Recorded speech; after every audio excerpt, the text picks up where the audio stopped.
Here's the thing, you guys, about Sean Strickland. Sean Strickland, he's a UFC fighter, and he goes around acting like an asshole, and he's the biggest hypocrite in the UFC history. Okay, maybe not biggest hypocrite, but he's like probably second place behind John Jones, but he's like pretty bad. And I'm not just throwing this term loosely. I mean, there's a whole list of stuff. Here's the first reason why he shouldn't even be looked up to. I mean, a lot of people seem to think he's like the fucking coolest guy in the UFC or something.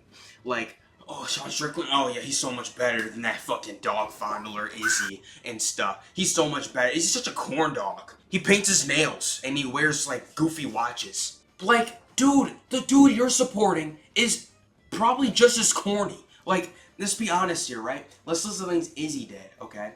Izzy, he paints his nails at a press conference trying to act cool. He has the corniest one-liners. I call these ones kick him in the face, send him to space. That's the name. If you win this fight, when we fight, I knock you out, I'm gonna do a TikTok dance over your grave. Well, I smell the roses, but then, I keep gardening because we're in Madison Square Garden. That's a good one. There's not a lot of greenery. Well, you heard me. I said, middleweights, I'm the new dog in the yard. And I just all over this cage. Probably one of the worst shit talking ability in the sport. He did that whole thing with Drikius where it's like, you're not South African. You're not, even though obviously Drikius is talking about his nationality, that's where he's from, but he tried to like take that away from him and make it all about that moment when like it didn't have to be like that. But at the same time, he's the same person who like wants to claim African, New Zealand, and Chinese all at once. If you guys haven't seen the clip of him saying he's Chinese, then go look that up. But he's all like, on the outside you see a black man, but I have the soul of a Chinese person. Like, okay, it's corny, alright? And of course he wiggled his dog's wiener. He gave it like a little flick and then said, it's Willy time. I guess he thought it was a bonding post or something and that'd be cool to post to social media, but no, just no. So why would Strickland be just as corny? That sounds like a pretty corny guy. Well, I'm here to tell you that he can't take shit. He'll constantly talk shit about people. He'll bring up their family sometimes. He'll talk some shit about them. And just even them as a whole. So then, Drikius, he makes a joke about how Sean's father would beat him. Right after, by the way, Sean completely made fun of O'Malley's family and stuff. Right when O'Malley was at the press conference. It's like, okay, fair play. You talk shit. It's funny. But then when Drikius turns around and is like, you think your dad beat you? I'll beat you worse. And it should be fair game. I mean, Strickland said all kinds of things to his opponents at the presser.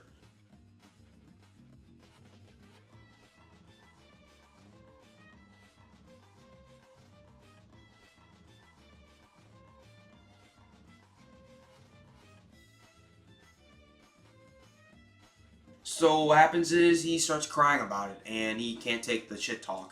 Strickland be like running his fucking mouth and, someone fires back at something. You're a piece of shit. My feelings are hurt. He always does this and stuff and it's just corny. But that's just literally scratching the fucking iceberg when it comes to this. Because he says shit like this.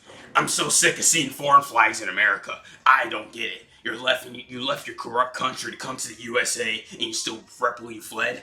The worst Hispanics born... Sorry for my fucking shitty impression of Sean Strickland, by the way. The worst Hispanics born in America flying a Mexican flag.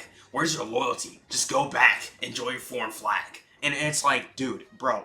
If you're Hispanic and you're proud of your heritage and culture and you live in America, you can still rep your flag.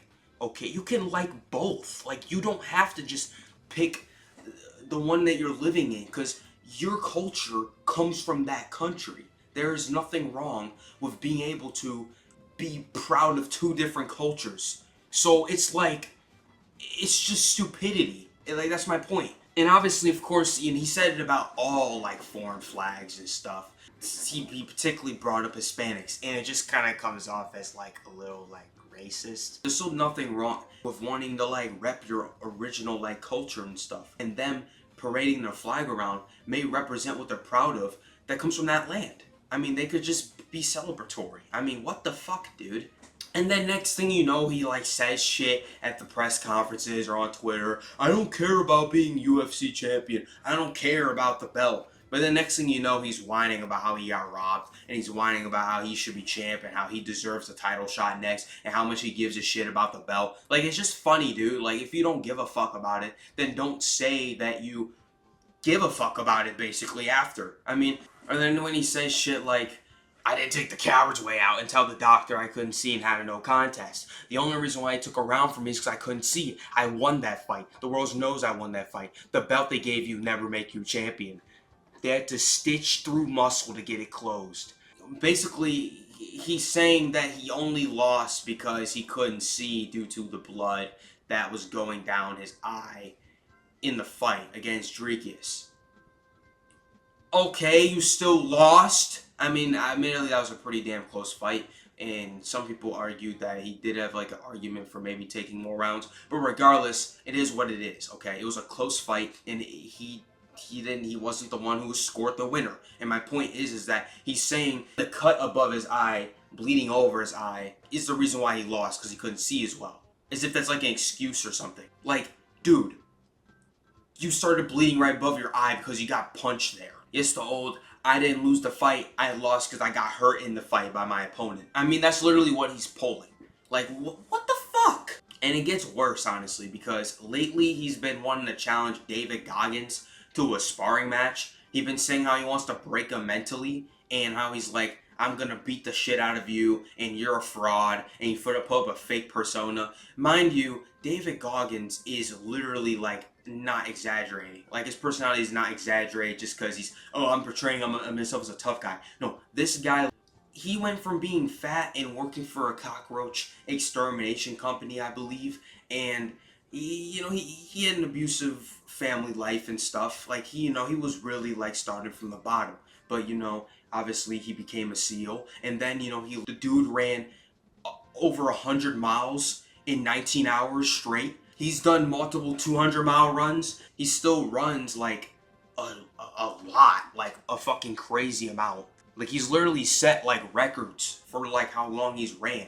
I mean, in 2020, Goggins ran the Moab 240 Ultra Marathon, placing second in the 241-mile event with a time of 63 hours and 21 minutes. He did over 4,000 pull-ups in 17 hours and 16 minutes. I mean, that's another record. That's in the Guinness Book of World Records. He probably is like literally the most, and I don't mean in a weird way, but like the hardest dude. Oh god, it's like when he says it or whatever, and like it's cool. But anybody else saying I'm the hardest guy, like, you take it the wrong way and think they're talking about something else. But anyways, the point is that he wants to beat up on an old guy who's nearly 50, who has bad knee joints and stuff, who's not even a boxer. And he's doing this just for his ego. His reasoning is literally, he annoys me, and Strickland just thinks he's like a bitch or something, and he's just putting up some false image for like no fucking reason. So basically his idea is like, I'm gonna beat the shit out of this guy who is nearly 50, who has bad joints and stuff from all the extensive,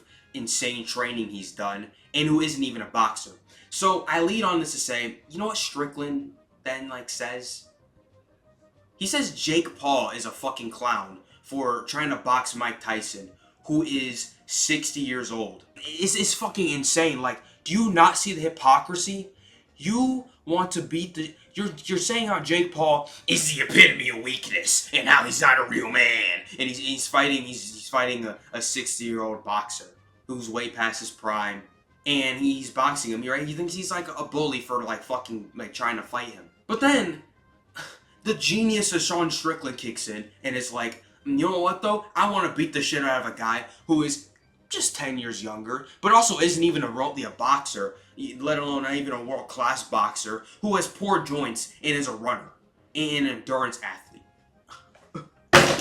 Like, bro, he's literally the biggest hypocrite. It's actually crazy. If Jake Paul is the epitome of weakness, then you are 10 times the fucking coward that he is. But anyways, when it comes to mental strength, though, he's not going to break him. He's just not going to. There is levels to this shit, and Sean Strickland never went up against somebody that mentally tough. I'm just being honest. And I'm saying this as someone who is a fan of mixed martial arts. I know that mixed martial artists, especially UFC fighters, are some of the toughest motherfuckers in the world, okay?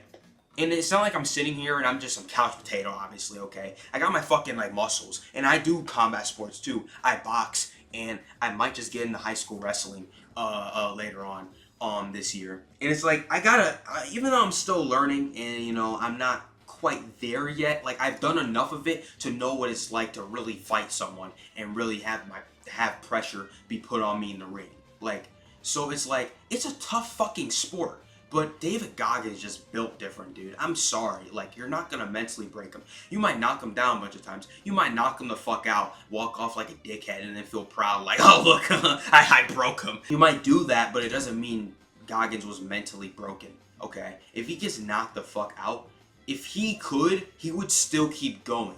He doesn't care about pain. He likes the fucking pain. But my point is that it's just funny how these people are like, Sean Strickland's so cool, or he's a cool dude, he's an inspiration, or whatever. He's the peak of masculinity. It's like, dude, I swear, like, some of these people are, like, trying to idolize this fucking guy. Listen, you shouldn't put anybody on some huge pedestal anyway, especially when you don't know them. But if you're gonna, like, look up to somebody or take after them, there are so many better examples of this in the UFC. Why not someone like George St. Pierre? You know, a guy that genuinely has respect, genuinely a guy who is just down to earth. Same thing can be said for Khabib. I feel like George St. Pierre and Khabib kind of got like that similar energy of like just respect for people and stuff. Or Mighty Mouse, you know, like there's plenty of more examples. But I'm just saying there are so many examples of people that you can look at and think are like cool. And like out of everybody, some people just look at Strickland and like, yeah, that's a peak dude. That's a peak fucking fighter to look at. Like, bro, like, no. Like, there are like 100 extra better examples. You can dislike Adesanya, which, trust me, he's insufferable, without also glazing Strickland all the time. Like, it's like, why even be a fan of both of them? When there's Alex Pertan Baera, okay, now I'm glazing. But you get what I mean, like, still, like, you know, Alex knocked both of them out, and he's also just a more entertaining fighter, and doesn't do any of the dumb shit they do. Why not just be a fan of him, dude?